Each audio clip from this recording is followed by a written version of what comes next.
자, 오늘은 이사야 16장 1절에서 5절까지 말씀 묵상합니다. 16장 1절로 5절 말씀 읽습니다. 너희는 이 땅 통치자에게 어린 양들을 들이대 셀라에서부터 광야를 지나 딸 시온산으로 보낼지라.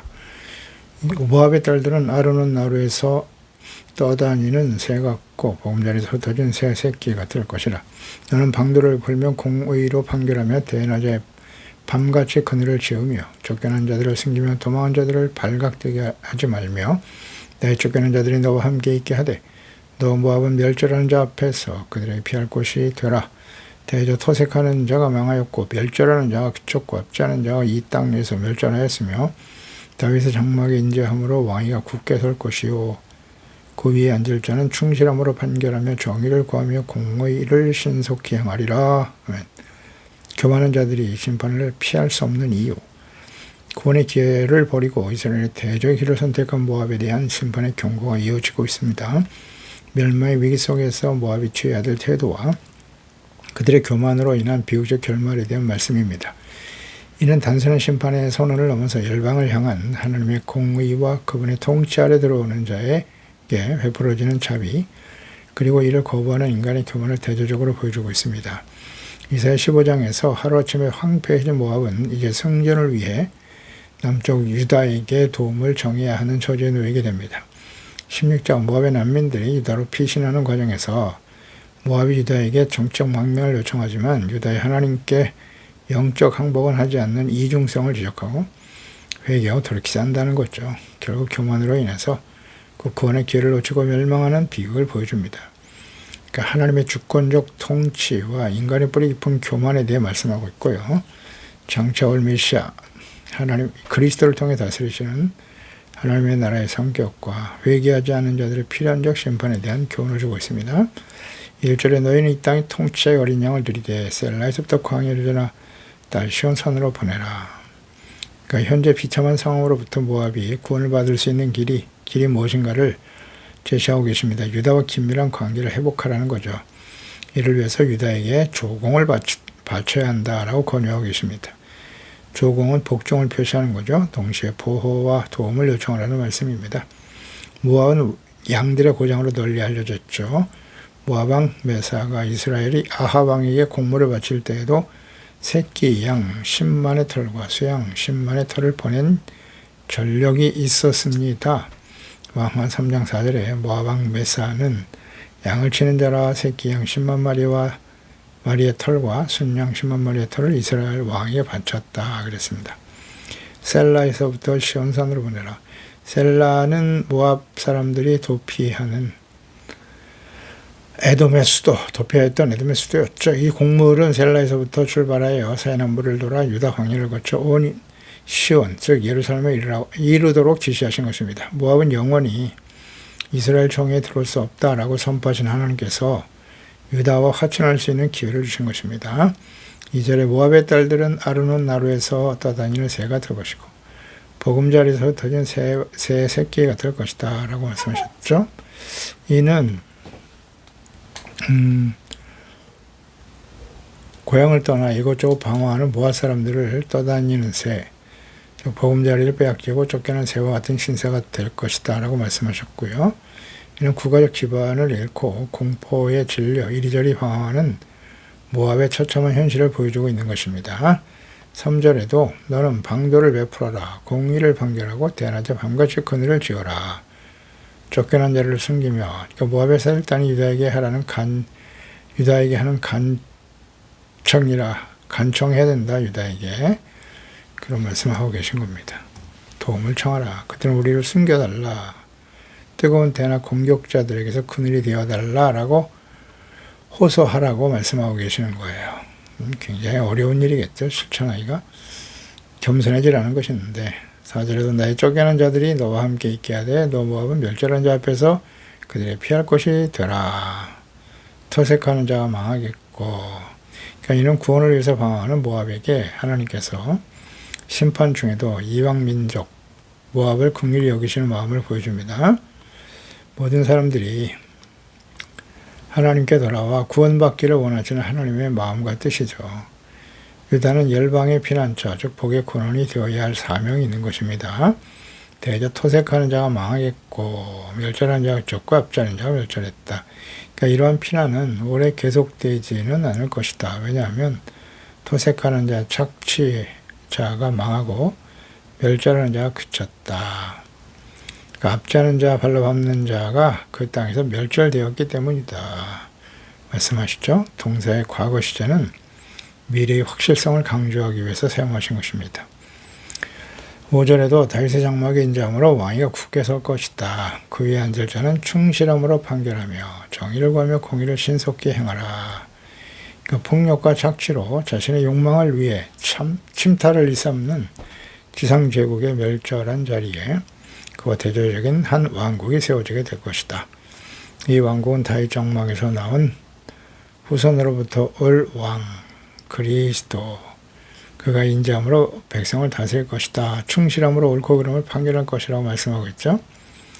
시편 89편 24절 이하에 보면 나의 성실함과 인자함이 그와 함께하리니 내 이름으로 말미암아 그의 뿔이 높아질 것이다. 33절에도 그런 나의 인자함을 그에게서 다 거두지 아니하며 나의 성실함도 패하지 아니하며 공평과 의의를 추구하고 실행할 것이다 라고 말씀하고 있죠. 이것은 이사야서 9장의 7절이죠. 그 정사 평강이 더함이 무궁하며 또 다윗의 왕자가 그의 나라에 군림하며 그 나라를 굳게 세우고 지금 이후로 영원히 정의와 공의로 그것을 보존하실 것이라. 만군의 여호와 열심히 이룰 것이다 라고 말씀하셨죠. 그리스도를 통해서 세우실 하나님의 나라의 특성이에요. 이사야서 11장 4절에도 공의로 가난한 자를 심판하며 정직으로 세상에 겸손한 자를 판단할 것이며 그의 입의 막대기로 세상을 치며 그의 입술의 기운으로 악인을 죽일 것이다. 자, 이 모든 것들에서 우리는 메시아를 보내심으로써 그리스도를 보내셔서 이루실 하나님의 나라의 특징들임을 잘 알 수가 있습니다. 이 메시아적 소망에 모압도 열방의 하나로서 참여하게 될 것이다 라는 의미로 이해할 수도 있겠죠.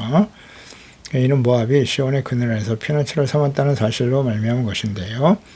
이사야서 2장 1절 이하에 아모스의 아들 이사야가 받은 바 유다와 예루살렘에 관한 말씀인데 말일에 여호와의 전의 산이 모든 산꼭대기에 굳게 설 것이고 모든 작은 산 위에 뛰어나리니 만방이 그리로 모여들 것이다 라는 말씀하셨고요.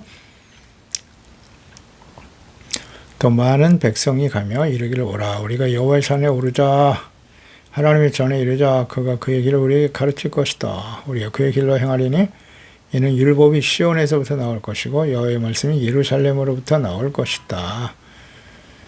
그가 열방 사이에서 판단하시고 많은 백성을 판결하시리니 무리가 그들의 칼을 쳐서 보옷을 만들 것이다. 그들의 창을 쳐서 낫을 만들 것이며 이 나라와 저 나라가 다시는 칼을 들고 서로 치지 아니하며 다시는 전쟁을 연습하지 않을 것이다 라는 말씀하시죠. 그리스도를 통해서 이루실 하나님의 나라 평강 모든 만방이 다 그리로 돌아오게 될 것이다. 복의 근원이 되어야 할 이스라엘을 통해서 그리스도를 보내심으로 이루실 하나님의 나라에 대해 말씀하고 계시는 겁니다. 예언의 말씀이죠. 그러니까 모압이 의지해야 할 진정한 대상은 유다라는 국가가 아니라 유다를 통해서 이루실 하나님의 공의로운 통치가 이루어지는 하나님 나라의 회복을 의미하는 것입니다. 이것이 진정 하나님의 뜻이죠. 이는 교만하고 폭력적인 아하스 왕의 불경건함과는 대조되는 이상적인 메시아 왕의 모습을 보여주고 있는 것입니다. 이러한 왕위는 무력이 아닌 공의와 인자가 성실로 세워지게 되는 것이다. 가르쳐주죠. 그래서 폐역한 아하스 왕 이후에 태어날 히스기야 왕이 다스리는 온전한 하나님의 나라의 회복에 대한 예언의 말씀이기도 하지만 궁극적으로는 그리스도를 보내셔서 이루실 하나님의 나라에 대한 예언의 말씀인 것이죠. 이것은 성경 전체에 나타난, 역사 전체에 나타난 하나님의 뜻이기도 해요. 이는 곧 앞제의 이 종언은 끝은 다윗 장막에서 출현할 미래 완전한 통치자 그리스도의 출현을 통해서 이루어질 것을 말씀하고 있는 것입니다. 모압 이방인들의 구원의 소망은 세상의 강력한 힘이나 군사력, 정치력, 권세를 가진 자들이 아니라 하나님께서 다스리시는 하나님의 나라의 거룩한 백성이 되는 일임을 깨우쳐 주고 계신 것입니다. 모압과 같이 저주를 받아 이스라엘 총회에 들어올 수 없는 자들이 하나님께서 보내실 예수 그리스도를 믿음으로 거룩한 하나님의 자녀로 회복될 수 있음을 보여주게 되는 것입니다.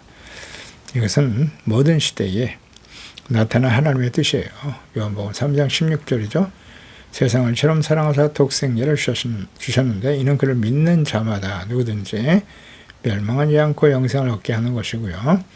로마서 3장 22절에도 곧 예수 그리스도를 믿음으로 말미암아 모든 믿는 자에게 미치는 하나님의 의인이 차별이 없다라고 말씀하고 있고요. 골로새 3장 5절 이하에도 그러므로 땅에 있는 지혜를 죽여라. 음란, 부정, 사욕, 악한 종려, 탐심 우상숭배다. 이것들로 말미암아 하나님의 진노가 임하게 되는데 너희도 전에 그 가운데 살 때는 그 가운데 행하였다. 이제는 너희가 이 모든 것을 벗어버리라. 분함, 노여움, 악의, 비방, 너희의 부끄러운 입에 부끄러운 말, 너희가 서로 거짓말하지 마라. 옛사람과 그 행위를 벗어버리라고 말씀하고 있고요. 이제 새 사람을 입었으니 이는 자기를 창조하신 이 형상을 따라 지식에까지 새롭게 하심을 입었다. 거기에는 헬라인이나 유대인이나 헬라파, 모할레파, 야만인이나 스구다인이나 종이나 자유인 차별이 없다. 차별이 없어요. 오직 그리스도는 만유시여 만유 안에 계시냐니라. 아멘입니다. 만유의 주가 되신 예수 그리스도를 통해서 누구든지 차별 없이 구원받고 하나님의 나라의 거룩한 백성이 될 수 있어요. 그러니 모압이 비록 이스라엘 총에 들어올 수 없다라고 하는 율법을 통해서 하나님이 선포하셨으나 이들도 결국 하나님께로 돌아올 수 있다라는 자비와 긍휼과 사랑의 선포의 말씀을 하고 계시는 거죠. 충실함으로 판결하게 될 정의를 구하고 공의를 신속히 행할 다윗의 장막에 인자하심으로 그랬어요. 다윗의 후손으로 오실 그리스도를 통해 세우실 하나님의 나라에는 참여할 수 있게 될 것이다. 누구든지 주님 앞에 돌아오게 된다는 거예요. 이것이 하나님의 뜻이죠. 모든 역사 속에 모든 시대에 나타난 하나님의 나라, 거룩한 하나님의 뜻임을 우리는 확인하게 됩니다. 그렇습니다. 하나님 아버지, 오늘도 주의 말씀 묵상하면서 하나님을 떠나고 하나님을 버리고 이스라엘 하나님의 백성을 대적했던 모압, 그들은 하나님의 공의의 심판을 피할 수 없습니다. 하지만 그런 가운데서도 교만한 자들이 하나님의 심판을 받는 것은 당연한 일이지만 그들에게도 하나님께서 자비와 긍휼을 베풀고 계신다라는 것을 보게 됩니다. 이들은 교만한 자는 결코 하나님의 공의 심판을 피할 수 없어요. 그러나 하나님이 그들을 긍휼히 여기사 회개하고 돌이킬 수 있는 길을 열어주시는 거죠. 그러니까 이방인들에게도 이런 심판의 말씀을 선포하고 증거하고 계신 이유는 그들이 구원받기를 원하시기 때문입니다.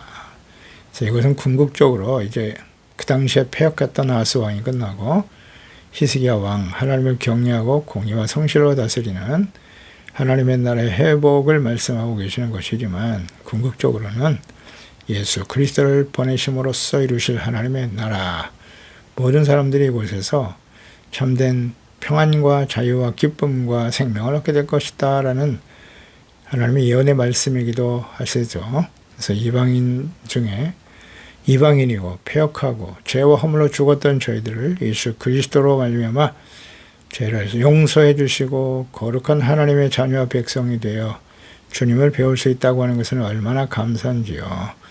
그렇습니다. 우리가 차별 없이 구원을 받은 것처럼 모든 사람들에게 차별을 두지 말고 예수 그리스도의 복음을 전파하고 믿음으로 구원받게 하는 일에 온전히 쓰임받는 저희들이 될 수 있도록 또 하나님 앞에 서는 그날까지 항상 교만하지 아니하고 겸손함으로 주님을 섬길 수 있는 저희들이 되게 하여 주시옵소서.